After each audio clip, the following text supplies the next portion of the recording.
everybody, I'm back today to read the next chapter of Harry Potter and the Sorcerer's Stone.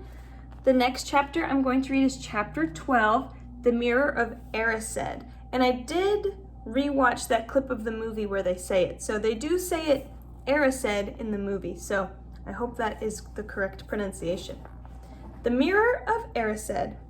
Christmas was coming. One morning in mid-December, Hogwarts woke to find itself covered in several feet of snow. The lake froze solid, and the Weasley twins were punished for bewitching several snowballs so that they followed Quirrell around, bouncing off the back of his turban. The few owls that managed to battle their way through the stormy sky to deliver mail had to be nursed back to health by Hagrid before they could fly off again. No one could wait for the holidays to start. While the Gryffindor common room and the Great Hall had roaring fires, the drafty corridors had become icy and a bitter wind rattled the windows in the classrooms. Worst of all were Professor Snape's classes down in the dungeons, where their breath rose in a mist before them, and they kept as close as possible to their hot cauldrons. "I do feel so sorry," said Draco Malfoy, one potions class, "for all those people who have to stay at Hogwarts for Christmas because they're not wanted at home." He was looking over at Harry as he spoke. Crabbe and Goyle chuckled. Harry, who was measuring out powdered spine of lionfish, ignored them. Malfoy had been even more unpleasant than usual since the Quidditch match. Disgusted that the Slytherins had lost, he had tried to get everyone laughing at how a wide-mouthed tree frog would be replacing Harry as Seeker next. Then he'd realized that nobody found this funny because they were all so impressed at the way Harry had managed to stay on his bucking broomstick. So Malfoy, jealous and angry, had gone back to taunting Harry about having no proper family. It was true that Harry wasn't going back to Privet Drive for Christmas. Professor McGonagall had come around the week before, making a list of students who would be staying for the holidays, and Harry had signed up at once. He didn't feel sorry for himself at all. This would probably be the best Christmas he'd ever had. Ron and his brothers were staying too, because Mr. and Mrs. Weasley were going to Romania to visit Charlie. When they left the dungeons at the end of potions, they found a large fir tree blocking the corridor ahead. Two enormous feet sticking out of the bottom, and a loud puffing sound told them that Hagrid was behind it. "Hi, Hagrid. Want any help?" Ron asked, sticking his head through the branches. "Nah, I'm all right. Thanks, Ron." "Would you mind moving out of the way?" came Malfoy's cold drawl from behind them. "Are you trying to earn some extra money, Weasley? Hoping to be gamekeeper yourself when you leave Hogwarts? I suppose that hut of Hagrid's must seem like a palace compared to what your family's used to." Ron dived at Malfoy just as Snape came up the stairs. "Weasley!" Ron let go of the front of Malfoy's robes. "He was provoked, Professor Snape," said Hagrid, sticking his huge hairy face out from behind the tree. "Malfoy was insulting his family." "Be that as it may, fighting is against Hogwarts rules, Hagrid," said Snape silkily. 5 points from Gryffindor, Weasley, and be grateful it isn't more. Move along, all of you." Malfoy, Crabbe, and Goyle pushed roughly past the tree, scattering needles everywhere and smirking. "I'll get him," said Ron, grinding his teeth at Malfoy's back. "One of these days I'll get him." "I hate them both," said Harry, "Malfoy and Snape." "Come on, cheer up, it's nearly Christmas," said Hagrid. "Tell you what, come with me and see the Great Hall. Looks a treat." So the three of them followed Hagrid and his tree off to the Great Hall, where Professor McGonagall and Professor Flitwick were busy with the Christmas decorations. "Ah, Hagrid, the last tree. Put it in the far corner, would you?" The hall looked spectacular. Festoons of holly and mistletoe hung all around the walls, and no less than 12 towering Christmas trees stood around the room, some sparkling with tiny icicles, some glittering with hundreds of candles. How many days you got left until your holidays? Hagrid asked. Just one, said Hermione. And that reminds me. Harry, Ron, we've got half an hour before lunch. We should be in the library. Oh yeah, you're right, said Ron, tearing his eyes away from Professor Flitwick, who had golden bubbles blossoming out of his wand and was trailing them over the branches of the new tree. The library, said Hagrid, following them out of the hall. Just before the holidays? Bit keen, aren't you? Oh, we're not working, Harry told him brightly. Ever since you mentioned Nicholas Flamel, we've been trying to find out who he is. You what? Hagrid looked shocked. Listen here, I've told you, drop it. It's nothing to you with that dog's garden. We just want to know who Nicholas Flamel is, that's all, said Hermione. Unless you'd like to tell us and save us the trouble, Harry added. We've been through hundreds of books already, and we can't find him anywhere. Just give us a hint. I know I read his name somewhere. I'm saying nothing, said Hagrid flatly. Just have to find out for ourselves then, said Ron, and they left Hagrid looking disgruntled and hurried off to the library. They had indeed been searching books for Flamel's name ever since Hagrid let it slip, because how else were they going to find out what Snape was trying to steal? The trouble was, it was very hard to know where to begin, not knowing what Flamel might have done to get himself in a book. He wasn't in Great Wizards of the 20th Century or Notable Magical Names of Our Times. He was missing, too, from Important Modern Magical Discoveries and a study of recent developments in wizardry. And then, of course, there was the sheer size of the library. Tens of thousands of books, thousands of shelves, hundreds of narrow rows. Hermione took out a list of subjects and titles she had decided to search while Ron strode off down a row of books and started pulling them off the shelves at random. Harry wandered over to the restricted section. He had been wondering for a while if Flamel wasn't somewhere in there. Unfortunately, you needed a specially signed note from one of the teachers to look in any of the restricted books, and he knew he'd never get one. These were the books containing powerful dark magic never taught at Hogwarts, and only read by older students studying advanced defense against the dark arts. What are you looking for, boy?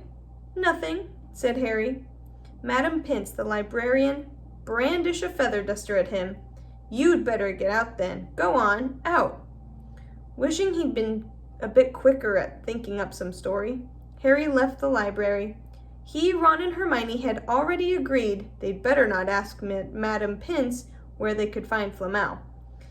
They were sure she'd be able to tell them, but they couldn't risk Snape hearing what they were up to. Harry waited outside in the corridor to see if the other two had found anything, but he wasn't very hopeful. They had been looking for 2 weeks after all, but as they had only odd moments between lessons, it wasn't surprising they'd found nothing. What they really needed was a nice long search without Madam Pince breathing down their necks. 5 minutes later, Ron and Hermione joined him, shaking their heads. They went off to lunch. You will keep looking while I'm away, won't you? Said Hermione, and send me an owl if you find anything. And you can ask your parents if they know who Flamel is, said Ron. It'd be safe to ask them. Very safe, as they're both dentists, said Hermione. Once the holidays had started, Ron and Harry were having too good a time to think much about Flamel. They had the dormitory to themselves, and the common room was far emptier than usual, so they were able to get the good armchairs by the fire. They sat by the hour eating anything they could spear on a toasting fork, bread, English muffins, marshmallows, and plotting ways of getting Malfoy expelled, which were fun to talk about even if they wouldn't work. Ron also started teaching Harry wizard chess. This was exactly like Muggle chess, except that the figures were alive, which made it a lot like directing troops in battle. Ron's set was very old and battered. Like everything else he owned, it had once belonged to someone else in his family, in this case, his grandfather. However, old chessmen weren't a drawback at all. Ron knew them so well, he never had trouble getting them to do what he wanted. Harry played with chessman Seamus Finnegan had lent him, and they didn't trust him at all. He wasn't a very good player yet, and they kept shouting different bits of advice at him, which was confusing. "Don't send me there. Can't you see his knight? Send him. We can afford to lose him." On Christmas Eve, Harry went to bed looking forward to the next day for the food and the fun, but not expecting any presents at all. When he woke early in the morning, however, the first thing he saw was a small pile of packages at the foot of his bed. "Merry Christmas," said Ron sleepily as Harry scrambled out of bed and pulled on his bathrobe. "You too," said Harry. "Will you look at this? I've got some presents." "What did you expect? Turnips?" said Ron, turning to his own pile, which was a lot bigger than Harry's. Harry picked up the top parcel. It was wrapped in thick brown paper, and scrawled across it was, "To Harry, from Hagrid." Inside was a roughly cut wooden flute. Hagrid had obviously whittled it himself. Harry blew it. It sounded a bit like an owl. A second, very small parcel contained a note. "We received your message and enclose your Christmas present from Uncle Vernon and Aunt Petunia." Taped to the note was a 50-pence piece. "That's friendly," said Harry. Ron was fascinated by the 50-pence. "Weird," he said. "What a shape. This is money?" "You can keep it," said Harry, laughing at how pleased Ron was. "Hagrid and my aunt and uncle. So who sent these?" "I think I know who that one's from," said Ron, turning a bit pink and pointing to a very lumpy parcel. "My mum. I told her you didn't expect any presents and—" "Oh no," he groaned. "She's made you a Weasley sweater." Harry had torn open the parcel to find a thick, hand-knitted sweater in emerald green and a large box of homemade fudge.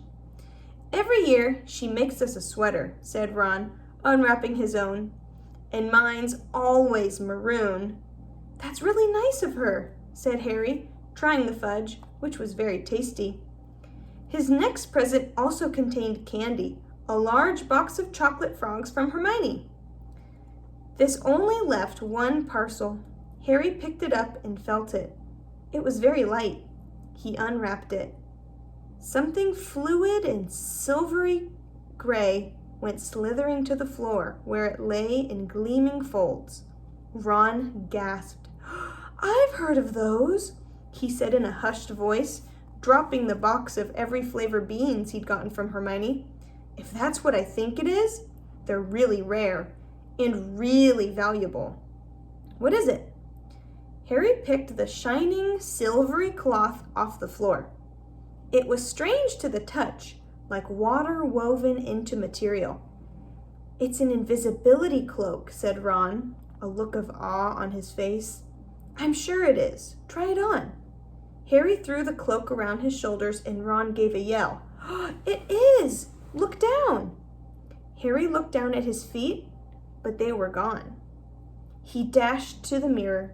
Sure enough, his reflection looked back at him.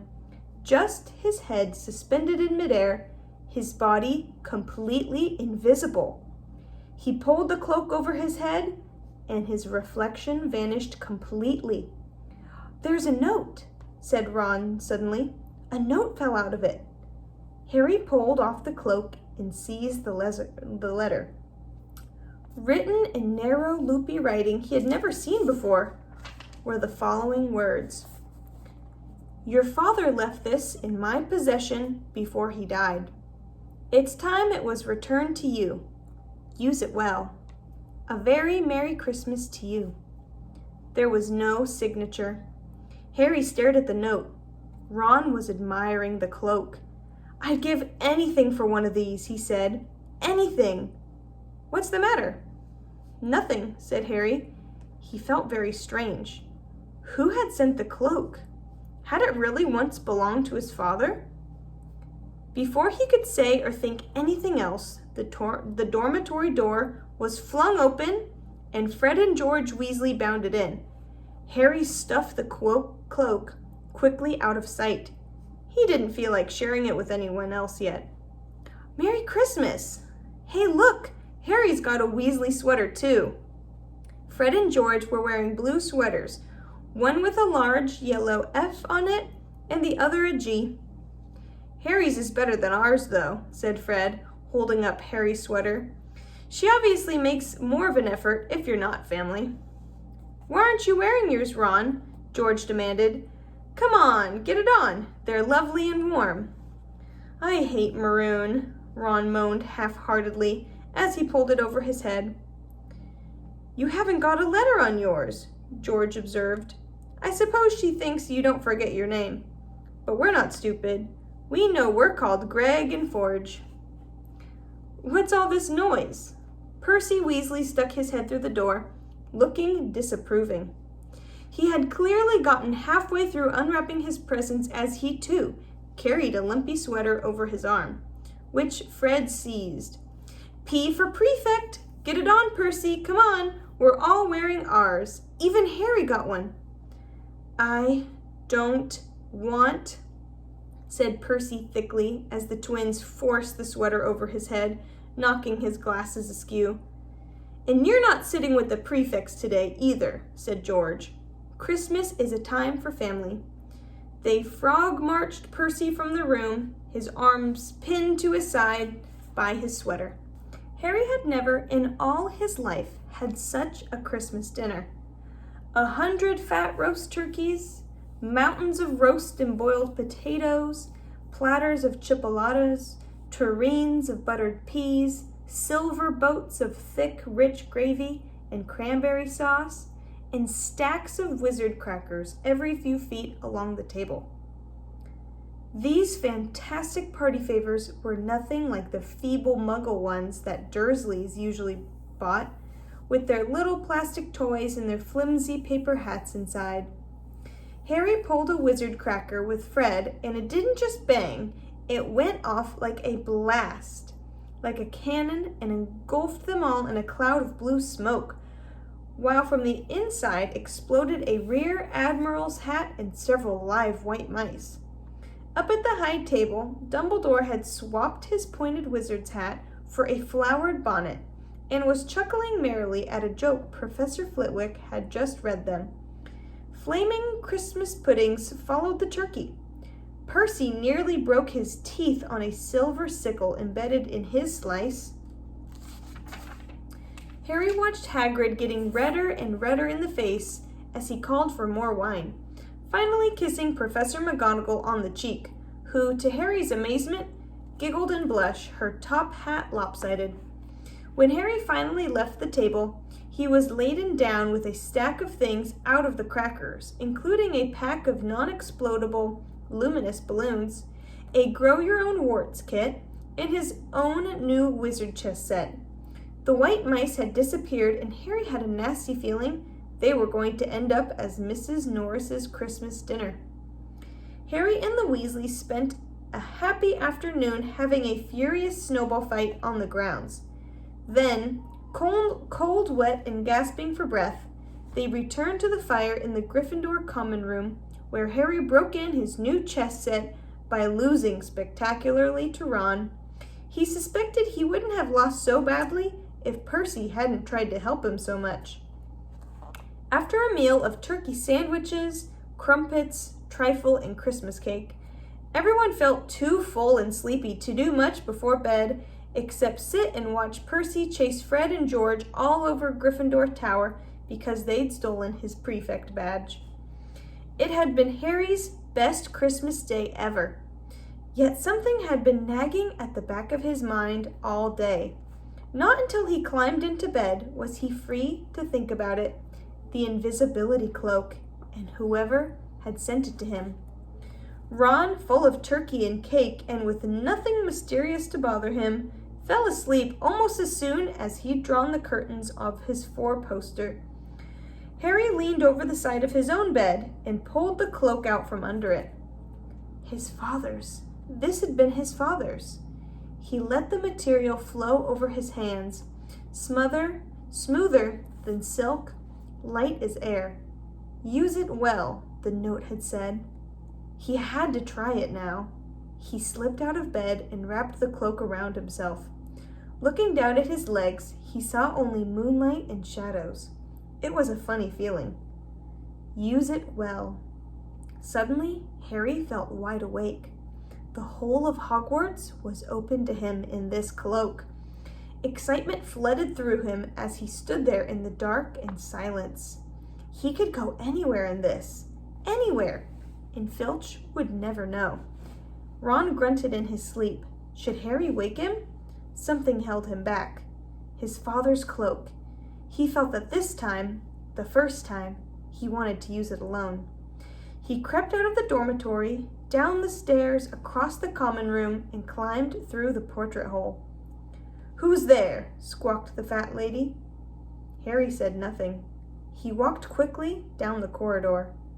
Where should he go? He stopped, his heart racing, and thought. And then it came to him. The restricted section in the library.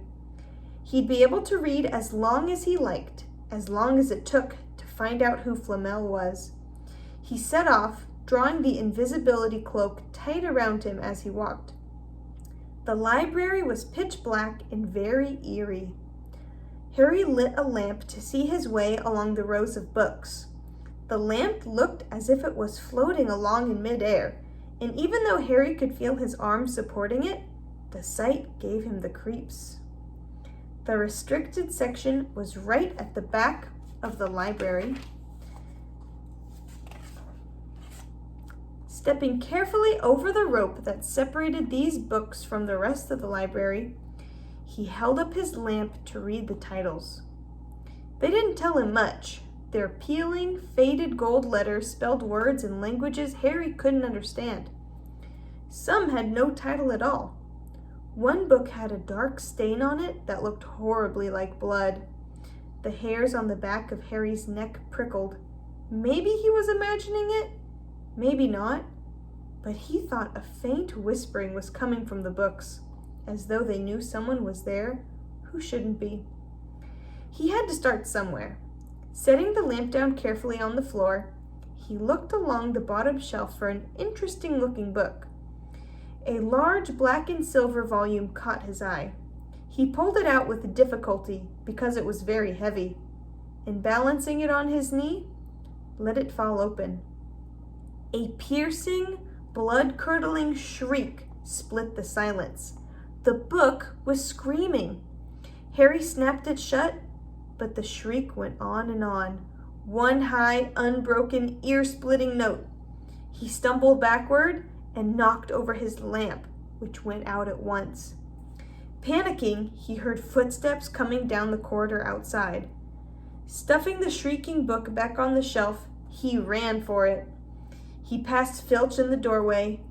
Filch's pale, wild eyes looked straight through him, and Harry slipped under Filch's outstretched arm and streaked off up the corridor, the book's shrieks still ringing in his ears. He came to a sudden halt in front of a tall suit of armor. He had been so busy getting away from the library, he hadn't paid attention to where he was going. Perhaps because it was dark, he didn't recognize where he was at all. There was a suit of armor near the kitchens, he knew, but he must be 5 floors above there. "You asked me to come directly to you, Professor, if anyone was wandering around at night, and someone's been in the library, restricted section." Harry felt the blood drain out of his face. Wherever he was, Filch must know a shortcut, because his soft, greasy voice was getting nearer, and to his horror, it was Snape who replied, "The restricted section? Well, they can't be far. We'll catch them." Harry stood rooted to the spot as Filch and Snape came around the corner ahead. They couldn't see him, of course, but it was a narrow corridor, and if they came much nearer, they'd knock right into him. The cloak didn't stop him from being solid. He backed away as quietly as he could. A door stood ajar to his left. It was his only hope. He squeezed through it, holding his breath, trying not to move, and to his relief, he managed to get inside the room without their noticing anything. They walked straight past, and Harry leaned against the wall, breathing deeply, listening to their footsteps dying away. That had been close, very close. It was a few seconds before he noticed anything about the room he had hidden in. It looked like an unused classroom. The dark shapes of desks and chairs were piled against the walls, and there was an upturned waste paper basket, but propped against the wall facing him was something that didn't look as if it belonged there. Something that looked as if someone had just put it there to keep it out of the way. It was a magnificent mirror, as high as the ceiling, with an ornate gold frame standing on 2 clawed feet. There was an inscription carved around the top. Erised stra eru oit ube kafru oit on wosi. His panic fading now that there was no sound of Filch and Snape, Harry moved nearer to the mirror, wanting to look at himself, but see no reflection again. He stepped in front of it. He had to clap his hands to his mouth to stop himself from screaming. He whirled around.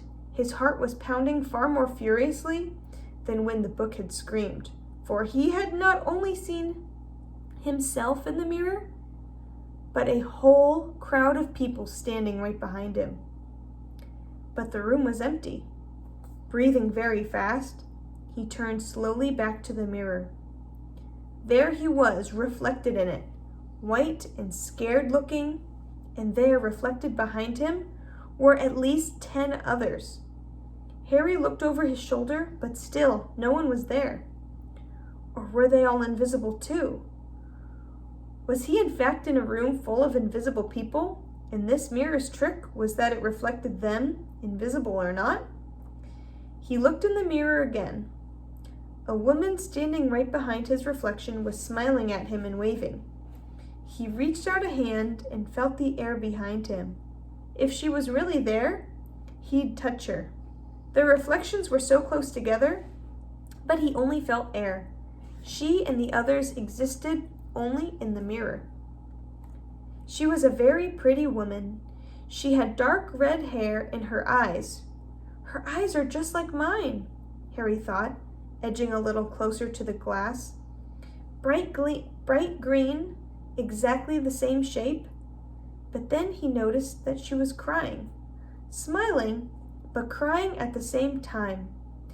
The tall, thin, black-haired man standing next to her put his arm around her.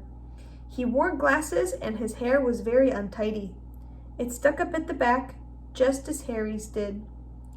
Harry was so close to the mirror now that his nose was nearly touching that of his reflection. "Mom?" he whispered.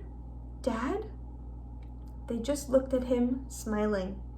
And slowly, Harry looked into the faces of the other people in the mirror and saw other pairs of green eyes like him, other noses like his, even a little old man who looked as though he had Harry's knobbly knees. Harry was looking at his family for the first time in his life.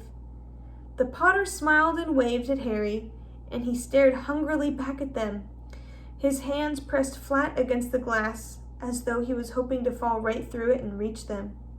He had a powerful kind of ache inside him, half joy, half terrible sadness. How long he stood there, he didn't know.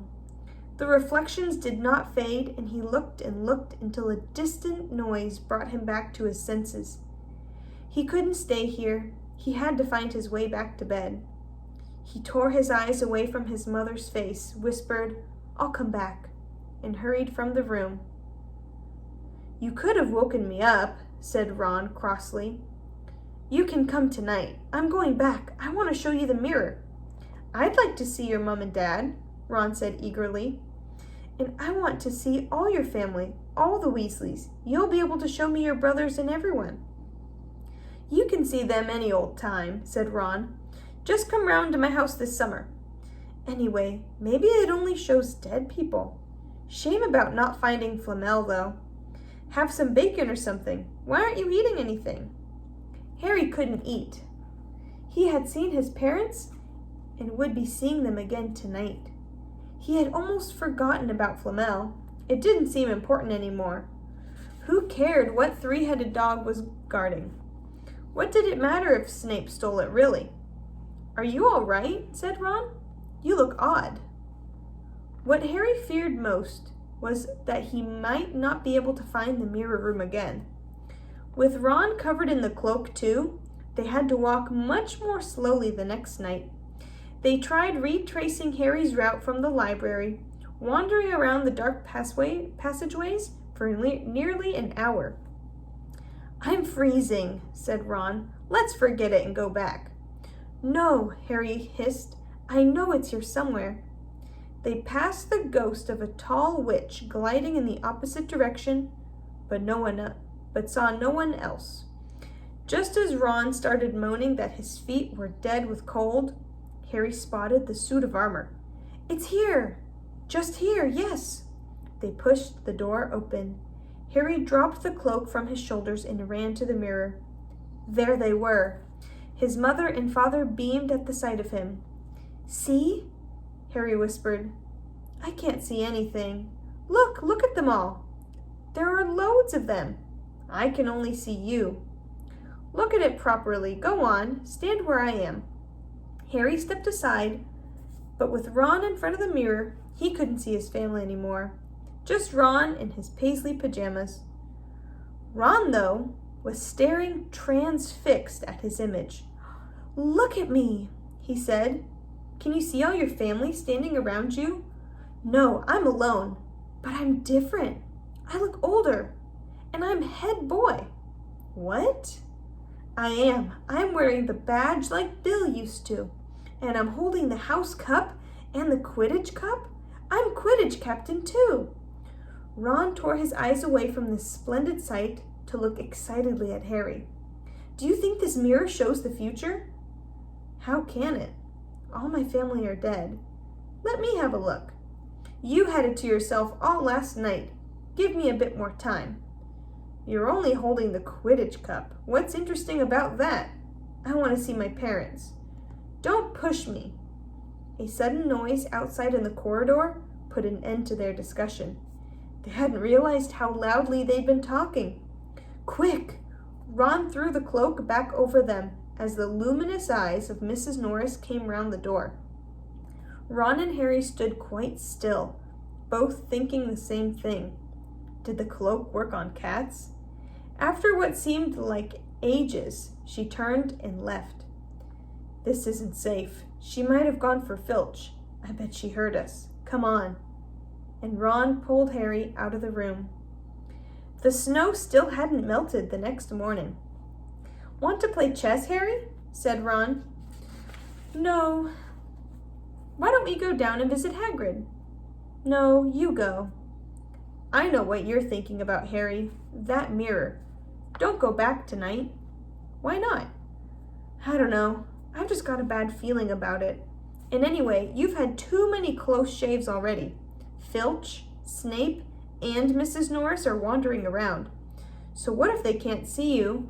What if they walk into you? What if you knock something over?" "You sound like Hermione." "I'm serious, Harry. Don't go." But Harry only had one thought in his head, which was to get back in front of that mirror, and Ron wasn't going to stop him. That third night, he found his way more quickly than before. He was walking so fast, he knew he was making more noise than was wise, but he didn't meet anyone. And there were his mother and father smiling at him again, and one of his grandfathers nodding happily. Harry sank down to sit on the floor in front of the mirror. There was nothing to stop him from staying here all night with his family. Nothing at all. Except, "So, back again, Harry?" Harry felt as though his insides had turned to ice. He looked behind him. Sitting on one of the desks by the wall was none other than Albus Dumbledore. Harry must have walked straight past him, so desperate to get to the mirror, he hadn't noticed him. I didn't see you, sir." Strange how nearsighted being invisible can make you, said Dumbledore, and Harry was relieved to see that he was smiling. So, said Dumbledore, slipping off the desk to sit on the floor with Harry, you, like hundreds before you, have discovered the delights of the Mirror of Erised. I didn't know it was called that, sir. But I expect you've realized by now what it does. It shows me my family. And it showed your friend Ron himself as head boy. How did you know? I don't need a cloak to become invisible, said Dumbledore gently. Now, can you think what the Mirror of Erised shows us all? Harry shook his head. Let me explain. The happiest man on earth would be able to look at the Mirror of Erised like a normal mirror. That is, he would look into it and see himself exactly as he is. Does that help? Harry thought. Then he said slowly, It shows us what we want, whatever we want? Yes and no, said Dumbledore quietly. It shows us nothing more or less than the deepest, most desperate desire of our hearts. You, who have never known your family, see them standing around you. Ronald Weasley, who has always been overshadowed by his brothers, sees himself standing alone, the best of all of them. However, this mirror will give us neither knowledge or truth. Men have wasted away before it, entranced by what they have seen, or been driven mad, not knowing if what it shows is real or even possible. The mirror will be moved to a new home tomorrow, Harry, and I ask you not go looking for it again. If you ever do run across it, you will now be prepared. It does not do well to dwell on dreams and forget to live. Remember that. Now, why don't you put that admirable cloak back on and get off to bed? Harry stood up. Sir, Professor Dumbledore, can I ask you something? Obviously, you've just done so. Dumbledore smiled. You may ask me one more thing, however. What do you see when you look in the mirror? I see myself holding a pair of thick woolen socks.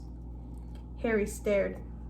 One can never have enough socks, said Dumbledore. Another Christmas has come and gone, and I didn't get a single pair. People will insist on giving me books. It was only when he was back in bed that it struck Harry that Dumbledore might not have been quite truthful.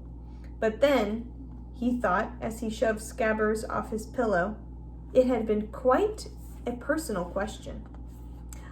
And that's the end of chapter 12. The next one is chapter 13, Nicholas Flamel. All right, that was a really fun chapter for me to read. I hope you enjoyed it, and stay tuned for the next one. Bye!